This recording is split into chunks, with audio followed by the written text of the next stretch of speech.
da categoria, presidente do Sincovat, a Noeli Kuhn, Sincovat, que é o Sindicato dos Contadores e Técnicos em Contabilidade do Vale do Taquari, e também a contadora Letícia Link Mates, para trazermos as principais mudanças, o que continua valendo, quem é que deve fazer a declaração do imposto de renda, quem é isento. É um assunto que quase todos que estão nos acompanhando sabem que existe, muitos que tem que fazer, outros que, ok, são isentos, mas também tem que ficar de olho, mas que as pessoas não entendem tanto, não dominam tanto. O que a gente pode falar a respeito da declaração de 2023? Bem-vindas aqui à nossa programação da Rádio Temperente, Noeli e Letícia. Boa tarde. Boa tarde, Ricardo. Só aproxima um pouquinho mais ou puxa ali o microfone. Boa tarde, Ricardo. Boa tarde, Gabi. Boa tarde. Aos ouvintes. Bom, vamos falar então do assunto que é imposto de renda. Começa, então, a ser transmitida amanhã. O programa já foi aberto semana passada, mas a transmissão começa a partir de amanhã e também as pré-preenchidas, ou as declarações que a Receita já tem algumas orientações, algumas movimentações lá dentro, tipo conta bancária, essas informações assim de salário de quem já entregou a DIRF. Tem um histórico, dá para dizer assim, de outros anos também, já tem mais ou menos a vida da pessoa ali. Exatamente, Então, uma das novidades começa pelo prazo que esse ano, em vez de 1º de março, vai começar dia 15 de março até 31 de maio. Esse prazo aí já foi o ano passado, né, que até 31 de maio, mas antes da pandemia era sempre final de abril. As novidades também que tem, assim, que são poucas, não são aquilo que as pessoas esperavam de novidade, que seria a alteração da tabela, não vai ter, né? Continua os mesmos 28.559,70 para rendimentos e salários, aposentadorias, os aluguéis, né? E bens nas contas também? Os rendimentos isentos continuam os mesmos 40 mil, que já era nos anos anteriores. Quem possuía posses ou propriedades em 31/12 acima de 300 mil continua a mesma, porque já era o ano passado também, né? E nos anos anteriores isso não mudou.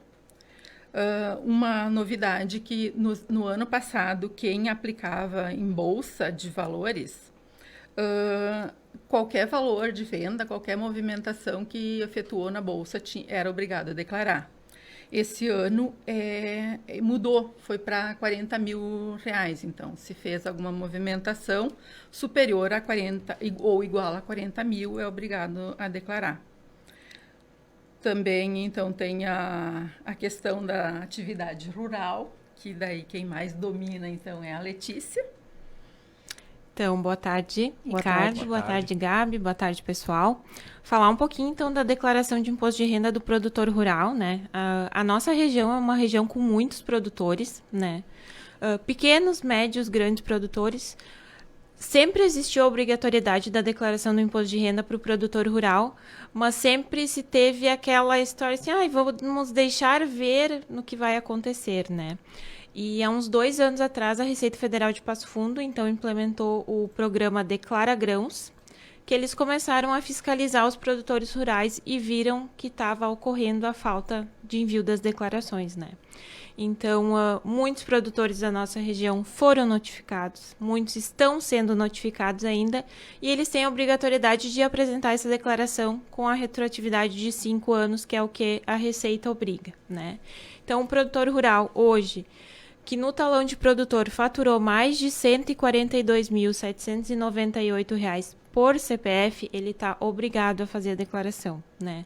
Por que eu digo por CPF? Porque hoje o talão de produtor, ele permite que tu tenha até 7 membros no teu talão de produtor vinculado. Então, pode ser o casal e o filho, pode ser o casal e os pais, né?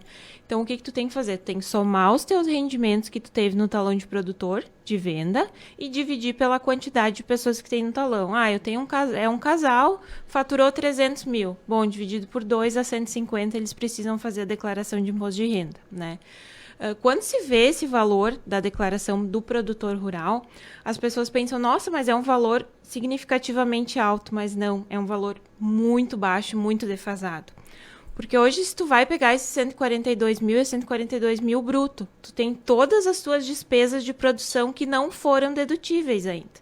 Então, se tu for dividir por 365 dias, isso não dá nem R$400 por dia, né? Então, o que é de diferente da declaração do produtor rural? Ele tem 2 formas de se apresentar, que ou o produtor paga sobre 20% da receita bruta, que é pego o valor dos rendimentos, aplica-se 20% e aplica-se a base de cálculo, ou a gente faz o livro caixa, que é o quê? É como se fosse uma contabilidade de uma empresa no produtor rural. A gente lança todas as despesas e todas as receitas, e todas as despesas que são relativas à produção rural. Maquinário, rações, sementes, veterinário, luz, todo o equipamento, despesas com combustível que tu usa para aquela determinada atividade que tu tenha e o resultado que tu tiver, né, tu aplica então a tabela do imposto de renda. Então, o que a gente sempre orienta o produtor? Faça esse controle, faça esse seu planejamento das notas, guarde suas despesas, né?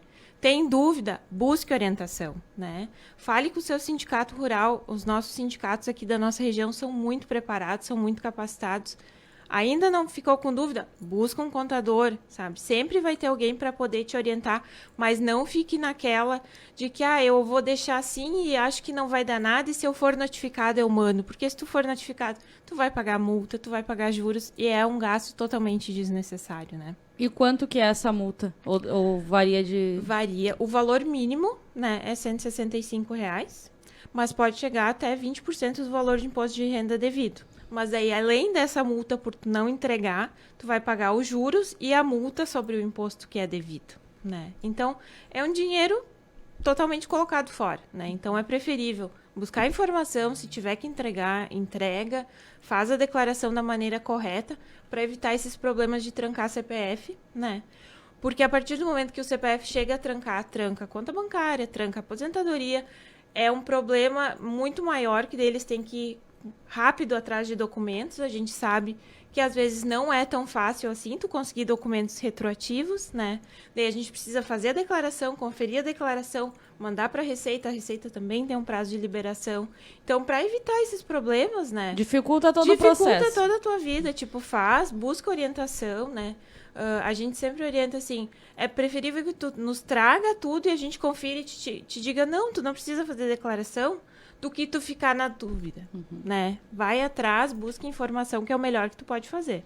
E a gente falou especificamente das pessoas, dos produtores rurais. Isso. Falar das demais pessoas também, né? Quem precisa declarar o imposto de renda? Porque por mais que a gente fale todos os anos, algumas pessoas ainda têm dúvida. Sim. Quem precisa e o que fazer? A primeira coisa é procurar um contador. Assim, existem vários enquadramentos, né?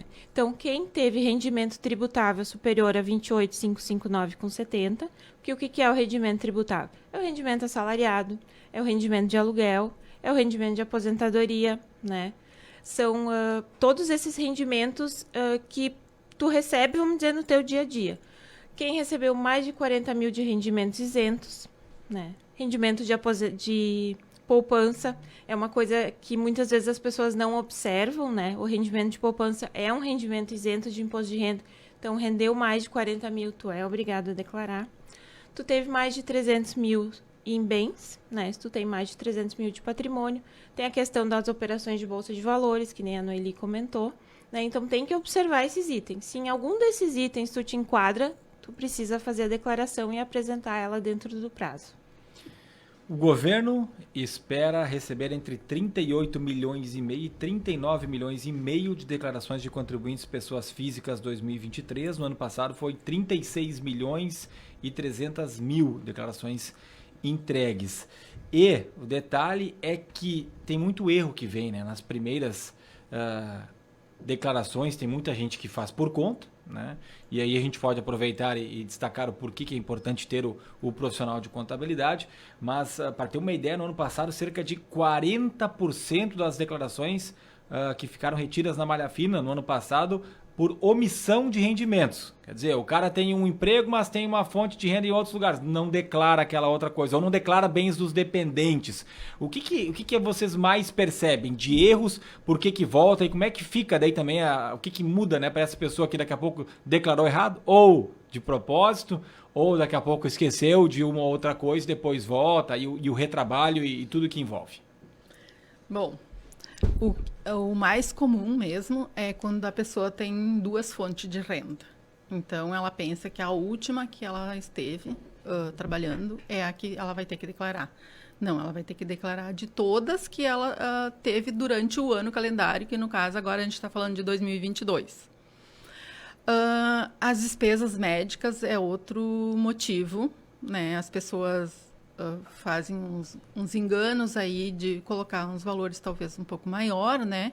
E a Receita Federal está bem atenta a isso, porque ela recebe as informações das empresas. Então, não adianta colocar valores que não existem ou que colocar outro valor ali que não vai passar.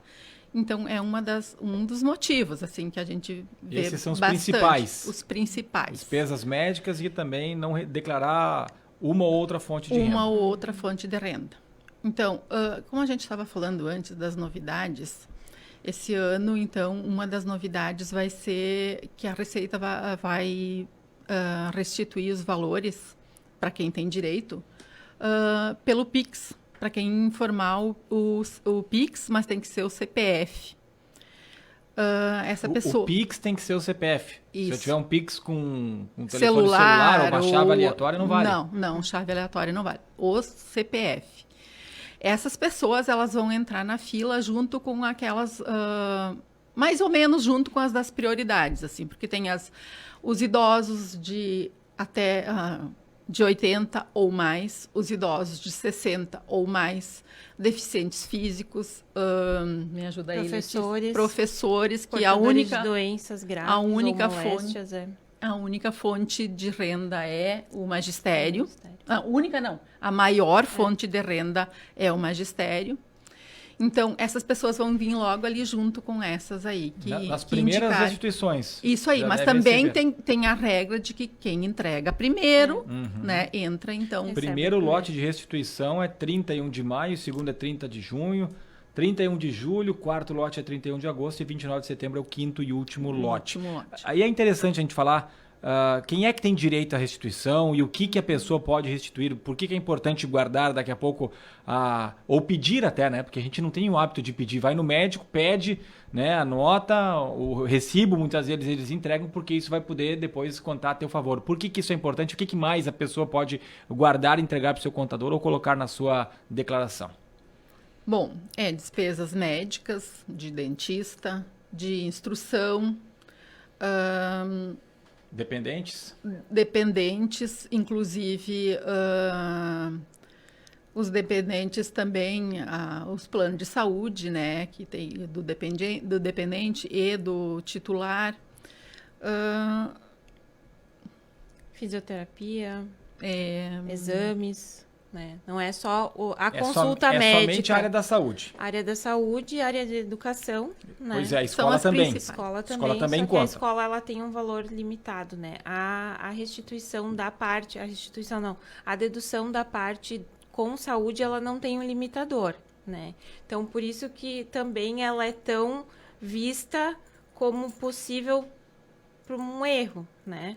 Porque a área da educação, ela é um valor limitado, eu até posso declarar, eu gastei 20 mil, mas ele tem a base, que é 4 mil e pouco, que não aumenta há muitos anos, então ele só vai entrar na base dedutível esse valor. E quem é que recebe a restituição, né?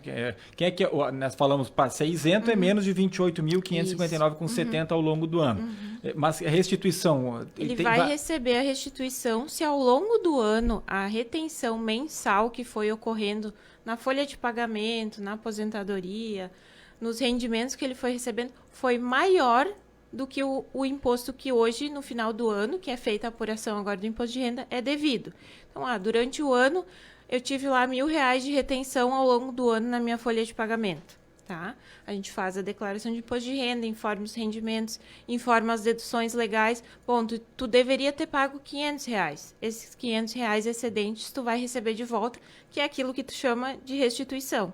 Assim como pode acontecer o contrário. Ao longo do ano eu tive R$1.000 de retenção, mas a gente fez a declaração e tu deveria ter pago 1.200. Bom, esses 200 é o excedente que a gente precisa pagar o imposto de renda, né? O que acontece mais? A pessoa... Normalmente, no contribuinte que tem uma renda só, é a restituição, né? Agora, no contribuinte que tem... A gente tem muitos casos ainda de pessoas que são aposentadas e continuam tendo um trabalho, um CLT, ele normalmente tem que pagar, né? Então, tem essas duas situações, né? Tem a diferença das declarações, né? Isso. A simples... A simplificada e a completa. A simplificada e a completa, né? E aí tem também a questão de poder fazer a destinação para entidades, que é algo que a gente também bate na tecla, né? Mas aí já tem que ser na completa, né? Explique um pouco dessas diferenças também. Olha, o Sincovat já há muitos anos vem fazendo campanhas, né? Para o pessoal destinar valores para o fundo da criança e do adolescente e para o fundo do idoso, né? Então, quem faz a declaração na modalidade completa, ele pode destinar até 6% do valor devido, né? 3% para o fundo da criança e do adolescente, 3% para o fundo do idoso, né? Isso daí não é uma doação, é um pagamento do imposto de renda devido. Em vez de tu pagar para a Receita Federal, tu vai pagar, é gerado uma guia à parte, tu escolhe para qual fundo se é da tua cidade, se é de uma cidade vizinha, é gerado uma guia à parte, tu paga o valor e vai direto, né, para esses fundos, né? Então, é só para o fundo ou posso destinar para uma entidade específica? Não, hoje é só os fundos da criança, do adolescente e fundo do idoso, né? Hoje é sim. Eu acho que são várias entidades cadastradas, isso, você destina para aquele e depois... Fundos, né, fazem as destinações daí, né? Mas no momento do imposto de renda vai para o fundo da criança e do adolescente ou para o fundo do idoso daí, quanto né? que tem que ser o valor da... Não sei se é por valor ou o que muda, né? Da simplificada e da completa. É um percentual que tem, no caso assim, eu tive a minha declaração completa. Aí por exemplo, assim, tive R$6.000, tá? Desses 6 mil, 6% posso destinar, 3% posso destinar para um fundo e 3% para o outro fundo, que é o fundo da criança e do adolescente e o fundo do idoso. Aí a gente escolhe um município, que nem a Letícia falou. Escolhe Lajeado, vai para o Condica. O Condica depois distribui para as entidades que fazem os projetos e conseguem esse valor para a sua entidade. Sim, mas eu me refiro a esses R$6.000 são o quê? Esses R$6.000, por exemplo, assim, é o imposto que eu teria que pagar ou teria que receber. Tanto faz. Se eu fizer pela completa, eu tenho que receber e eu quiser destinar para o fundo da criança e do idoso, eu vou receber o meu valor corrigido depois. Certo. E vou pagar uma guia, e vou pagar uma guia em 31 de maio para cada fundo. Mas qualquer pessoa pode fazer a doação, independente do valor. Desde que seja a declaração completa. Declaração completa. Sim. Aí e aí tem algumas pessoas que vão ter... Vai ser melhor fazer a simplificada ou vai ser melhor fazer a completa. Tem caso a caso, né? Exatamente. Não sei se tem alguma coisa que é bem assim, olha... Para esse tipo de pessoas é mais recomendada a simplificada, para esse tipo de pessoas é mais recomendada a completa. Acho que depende muito, assim, do que a pessoa tem para lançar como dedução mesmo, né? Daqui a pouco, eu tenho o meu salário, mas eu não tenho nenhuma despesa dedutível, né? Não gasto com plano de saúde, com médico, com educação. Então, normalmente, tu faz pelo modelo simplificado. Agora, eu tive um ano, eu tive muita despesa com médico, com dentista, com tratamento.